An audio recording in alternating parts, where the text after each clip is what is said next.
Hi, you're on the Reddit Confessions channel. Her purse buzzed. We were at her aunt's funeral. There were 3 people speaking at the podium.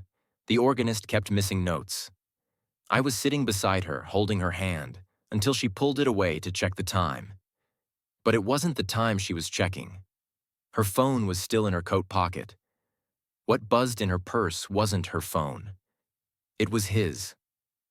I recognized the laugh. I'd heard it before. Once in our garage when I came home early and she claimed she was on a Zoom call. It was too deep, too confident, too not mine.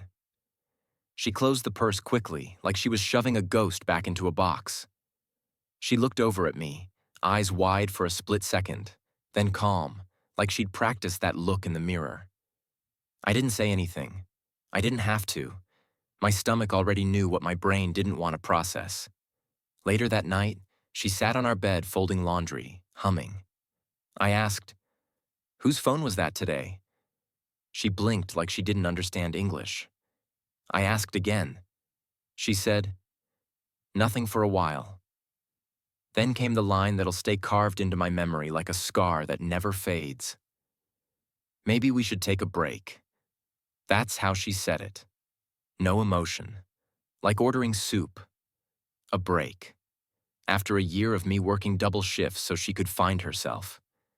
After I put my car up for sale to help cover her course in creative direction. After I missed my brother's wedding because she had a bad week. Now she wanted a break. I don't know what came over me, but I smiled. I actually smiled and said, "A break? No, we should divorce." She laughed at first, then froze when she realized I wasn't bluffing. Her mouth opened, closed. Then she asked, "Are you serious?" I nodded. My voice shook when I said, "Pack your things, and don't forget your second phone." I slept on the couch. She didn't sleep at all. The next morning, her purse was gone. But what she left behind was worse than anything she could have taken. The house felt different after she left. Not quieter, just heavier, like every room was holding its breath. I didn't touch her side of the bed. Her mug was still on the counter, half full of that cinnamon tea she liked. I didn't dump it. I couldn't. It felt like killing a memory that hadn't even dried yet. I kept telling myself I did the right thing, that I was strong for saying what I said, that I was better off. But my chest burned every time I passed the closet and saw the empty hangers swinging slightly, like they missed her more than I was willing to admit. 2 days after she left, I went into our bedroom to grab one of my old flannel shirts. I hadn't stepped in there since, and I swear I wasn't snooping. I just pulled open the sock drawer out of habit. That's when I saw it. A folded piece of pink paper tucked under her tights. At first, I thought it was a receipt, or one of those dumb affirmations she used to stick on the fridge. But no, it was a letter, handwritten, fresh ink. I still think about our night at the lake, the way you looked at me. No one's ever looked at me like that. Not even him. I couldn't breathe. I sat down on the floor. That pink paper might as well have been a dagger. If I ever leave him, it won't be because of the fights or the distance. It'll be because with you, I feel alive. I read it twice, then a third time. My hands were shaking. There was no name, but I knew it wasn't mine. She never wrote like that for me. Never said those things to me. And that night at the lake, I hadn't been to a lake in 2 years. I didn't cry. I didn't scream. I just sat there, silent, numb. Hours passed. I don't even remember moving. But at some point, I found myself digging through every drawer she touched. And what I found next shattered the little denial I was still clinging to. A burner phone. It was hidden inside a hollowed-out book she never once read. Battery dead, no SIM card. She planned this. All of it. The break, the exit, the disappearing act. Even the phone. It wasn't impulsive. It was strategy. Like I was some obstacle she had to outsmart. And yet, I still missed her. I hated that. I hated that she took pieces of me without asking. And now I didn't even know how to put myself back together. That night, I didn't sleep. I sat on the porch staring into the dark, holding the letter in one hand and the hollow book in the other. I didn't know who the man was, but I was about to find out. And when I did, everything would change. I stared at the burner phone for hours before I even touched it. The casing was scratched, cheap, unremarkable, but it felt like it weighed 50 pounds in my hand, like it carried all the truths I wasn't sure I was ready for. I had to buy a charger. I stood in the electronics aisle shaking, trying to explain to the teenage employee that I just needed any cord that might fit. He asked what kind of phone it was. I lied and said it was a backup. He smiled and said, "Old school, huh?" I didn't smile back. When I got home, I plugged it in and waited. The screen flickered. A white battery icon blinked to life. 1%, then 2%. Then it turned on. No password, no lock screen, like it trusted whoever held it. There were no photos, no saved contacts, but there was a call log. I scrolled past a few unknown numbers. One stood out. The last outgoing call just yesterday. I felt my throat tighten. I pressed call. The line rang once, twice. Then a man's voice answered, casual, confident. "Hey, Alora, you're early." I didn't speak. I couldn't. There was silence. Then a cautious, "Hello?" I hung up. My heart was beating so fast I thought I'd pass out. I dropped the phone like it was infected. He knew her name. He expected her. He was calm, not like someone having an affair, but like someone who'd already won. I sat there for nearly 10 minutes, staring at my reflection in the dark TV screen, trying to decide if I should call back. But I didn't. Instead, I opened the messages. They were all deleted, except one. Unknown. Still on for Friday. Same hotel. That was it. One line. But it told me everything I needed to know. She hadn't gone to her aunt's funeral for me. She hadn't needed space. She'd needed time. Time to manage logistics. Time to get her exit lined up cleanly. Time to move him into the space I'd been too tired, too gentle, too trusting to defend. And yet, the part that disgusted me the most, I still wanted to believe maybe it wasn't what it looked like. That maybe she was confused or scared or broken in some way I could fix. I hated how easily I wanted to forgive someone who didn't even bother to lie properly. I charged the phone to full, took screenshots of every message and call log, and backed it all up. Then I placed it back into the hollow book and slid it into the drawer. I had a plan now. If she thought I'd let this slide quietly, she was wrong. 3 days after the call, she came back. No warning, no message. Just the sound of her key twisting in the lock like she still had the right. I was in the kitchen eating reheated spaghetti straight from the pot. I didn't even pretend to be surprised. She stepped inside, set her purse down, and gave me a quick glance, like she was assessing the damage, hoping I'd either be sobbing or gone. Instead, I said, "Want some?" and pointed to the food. She hesitated for a second, clearly thrown off by how calm I was.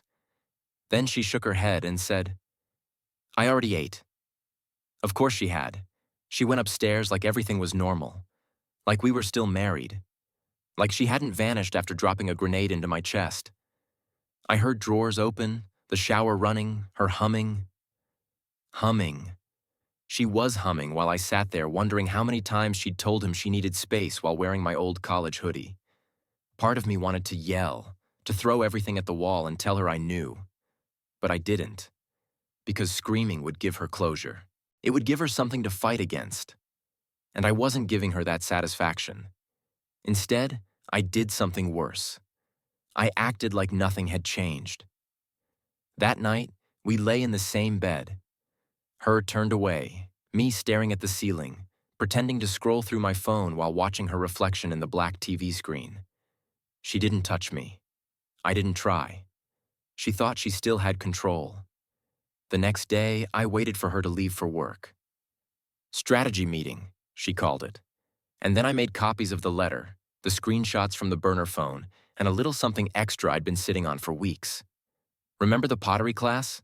Turns out the instructor was a married man named Devin Hart.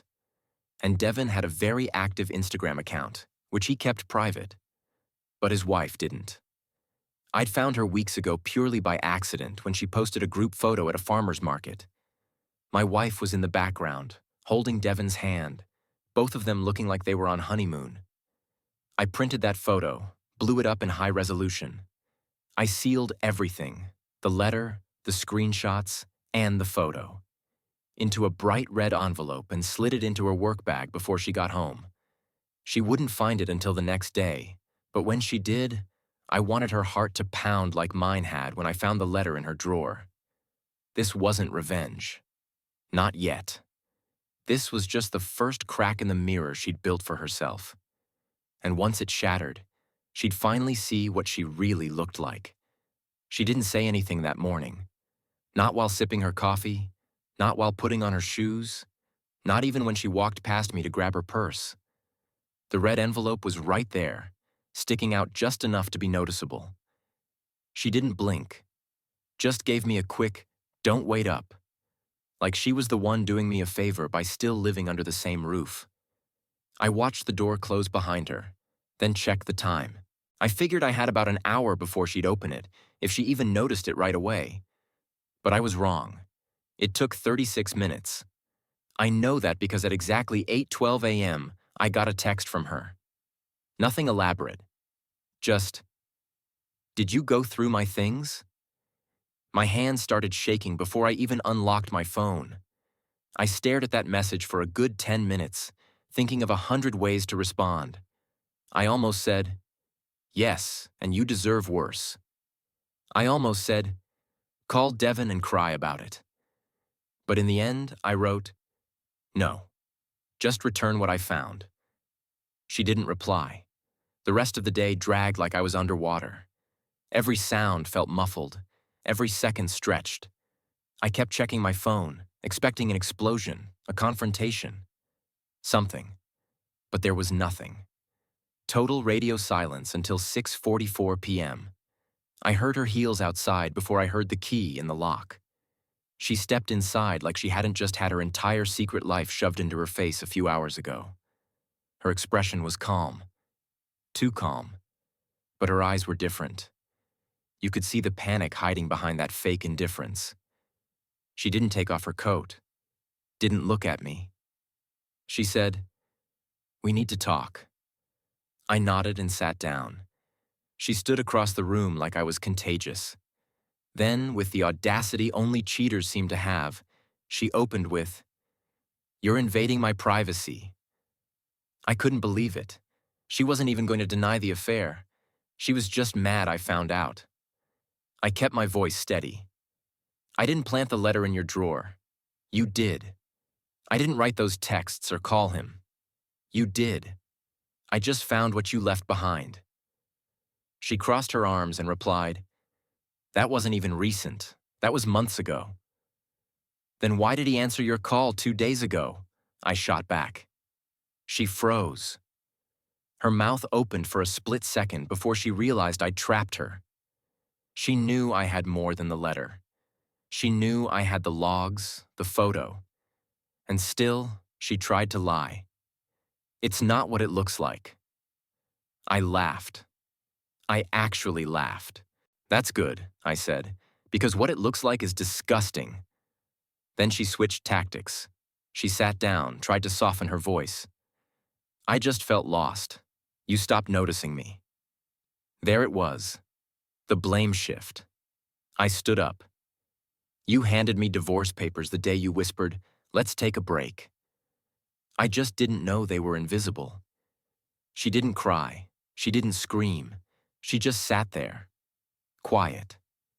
Hollow. I walked upstairs. She didn't follow. And that silence once again said more than anything she could have tried to spin. I thought that once she got caught, she'd pack her things and go.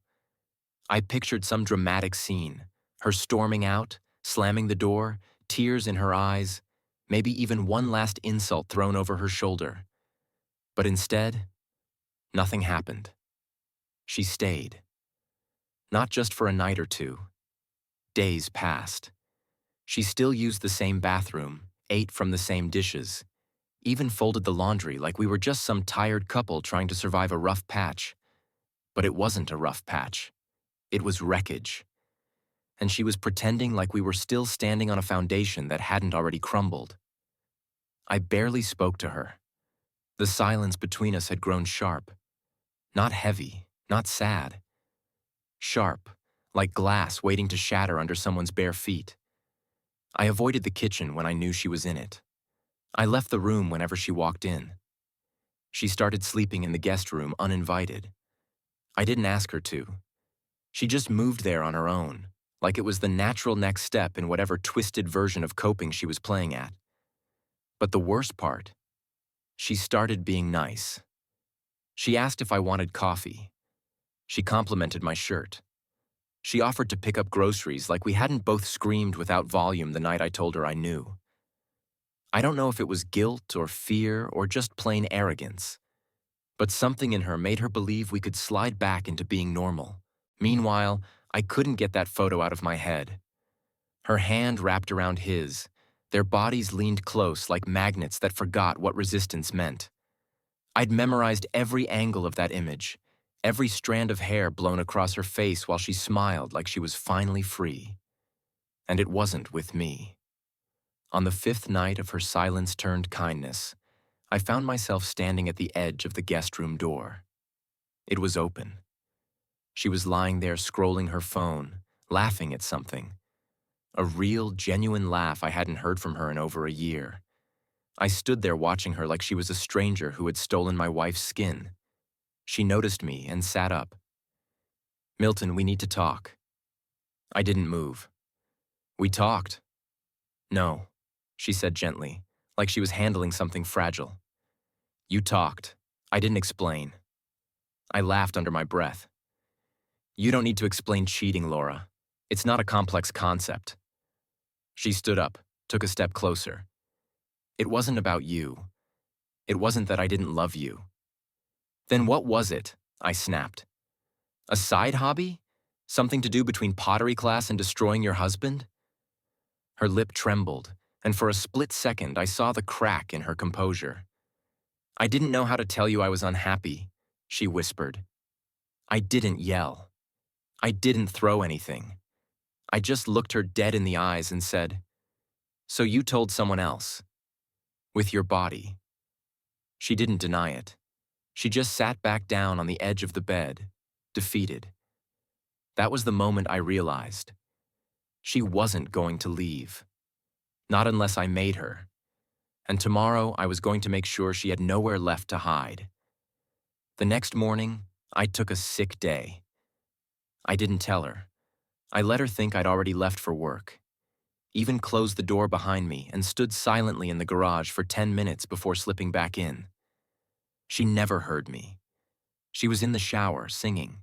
I stood outside the bathroom door, staring at the handle, wondering how many times she'd hummed that same melody after meeting him. I hated that I could still recognize her voice in the middle of all this. I hated that my first instinct wasn't rage. It was heartbreak. When she left for her job, a marketing agency she used to brag about before it became her excuse for everything, I waited 5 minutes, then walked straight into the guest room and opened her laptop. I hadn't planned to. I swear I hadn't. But something about the calm in her eyes lately felt calculated. Like she wasn't scrambling to fix anything, just waiting me out. And that made me want to know what else she was hiding. It was open. No password. Maybe she thought I was too broken to snoop. Or maybe she just didn't care anymore. At first, there was nothing. Regular work folders, a couple of saved recipes, a playlist titled Night Drives. But then I saw a folder tucked into the corner of her desktop. It was called Sparrow. She never mentioned anything about sparrows. I clicked it. Inside were videos, 4 of them, all dated over the past 6 months. I stared at the file names, just timestamps, no titles. My hands were shaking so badly I had to steady myself on the desk. I clicked the most recent one. The screen lit up. A cheap motel room, bad lighting. And then her laugh. Clear, familiar. She was holding the phone selfie style and turned the camera to him. "Say hi," she whispered in the clip. "Hi, Alora's future," he said with a wink. I slammed the laptop shut so fast the screen flashed white. I stood up, heart thudding, mouth dry. I knew she'd cheated. I knew she'd lied. But seeing her smile like that with someone else, knowing she'd filmed it, saved it, named it, that shattered something in me that I'm not sure was ever supposed to break. I didn't cry. I didn't scream. I just stood there, numb. Then I packed a bag. Not hers. Mine. One hoodie, a change of clothes, my phone charger, the red envelope with the evidence I'd kept, and a note. Simple, just one sentence written in thick black marker. "I hope he's enough." I left it on the bed she now called her own. Then I walked out, locked the door behind me, and dropped the key in the mailbox slot. But I didn't go far. Not yet. I needed to do one last thing before I disappeared. I needed to talk to his wife. Because if anyone deserved the truth, it was her. I didn't expect her to answer the door. I stood there holding a plain manila envelope, sweaty palms, knees weak. I hadn't rehearsed what I'd say. I only had the evidence, the pictures, the letter, the screenshots. I figured she deserved the truth, even if I didn't know how to say it out loud. When the door opened, she didn't look surprised. Her name was Cambria. She had a baby on her hip, maybe 1 year old, and behind her, toys were scattered across the floor, a half-folded blanket over the arm of the couch. It smelled like cinnamon and diapers. She looked me up and down. "Milton?" she asked calmly. I froze. "How do you—" She nodded at the envelope.